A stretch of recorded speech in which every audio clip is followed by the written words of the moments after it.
Ito ang aming fish pond hanggang ngayon. Ay, wala pang tubig. Yan. Sayang mga isda. Pero nabubuhay pa rin. Kasi meron pa isang circle na nado na iipon ng mga fingerlings. Yan. Hanggang sa kabila pa yan. Ito yung kabila. Yan. May square dyan na malalim. Doon na iipon ng mga fingerlings.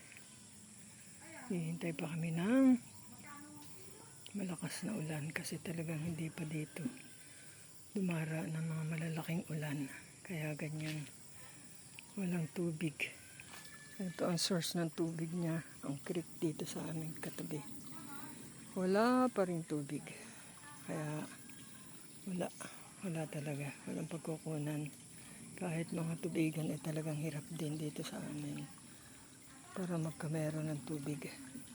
So maghihintay pa tayo ng matinding ulan. Huwag naman sana bagyo katulad ng dinaanan sa ibang lugar na malalaking baha naman. Sa amin ay ulan lang sana na makakaipon ang creek at makakasurvive ang mga tilapia namin pag naipunan ng tubig. So ayan lang mga kapasyon. Good morning!